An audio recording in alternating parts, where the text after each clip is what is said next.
na mkoa wetu kuendelea kurejea katika hali yake ya amani. Ninayo furaha pia kuwaambia kuwa Mheshimiwa Rais wa Jamhuri ya Muungano wa Tanzania Dr. Samia Suluhu Hassan atazungumza na wazee wa Dar es Salaam kesho tarehe 2 Disemba 2025 katika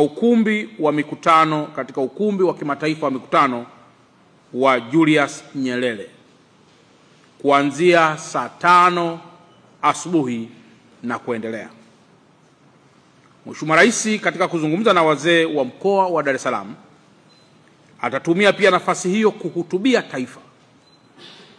Nitoe rai kwa wana Dar es Salaam na kwa Watanzania wote kumsikiliza Mheshimiwa Rais atakapokuwa akizungumza na wazee wa mkoa wa Dar es Salaam.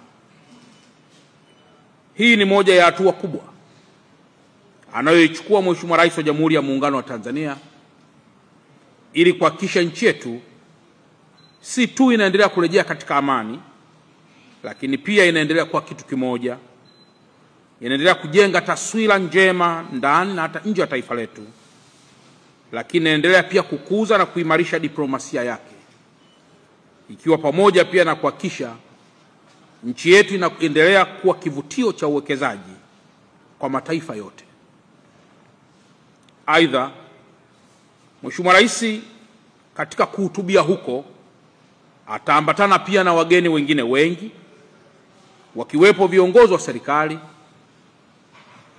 pamoja na viongozi wasio watumishi wa umma ambao watakuwa pia na mchango mkubwa katika mkutano huo. Ndugu waandishi wa habari, mkutano huu mkubwa ambao Mheshimiwa Rais atahutubia wazee ama atahutubia taifa kupitia wazee katika ukumbi wa Julius Nyerere International Convention Center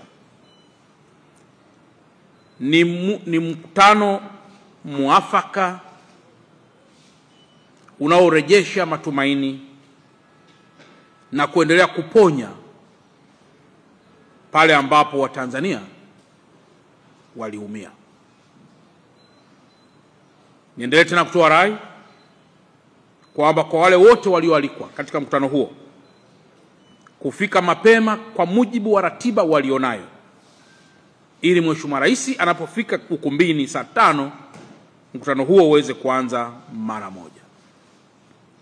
Baada ya kusema haya, niendelee tena kuwaasa wenzangu wa Dar es Salaam kuwa Dar es Salaam bado tuna dhamana kubwa ya kuendelea kulinda amani ya mkoa wetu, na kutokana na umuhimu wa mkoa huu, tutakapoendelea kuharibu mkoa wetu tutahatarisha si tu amani ya mkoa wa Dar es Salaam, lakini pamoja na kusitisha baadhi ya huduma kwenda kwenye mikoa mingine au kutoka kwenye mikoa mingine kuingia ndani ya mkoa wetu.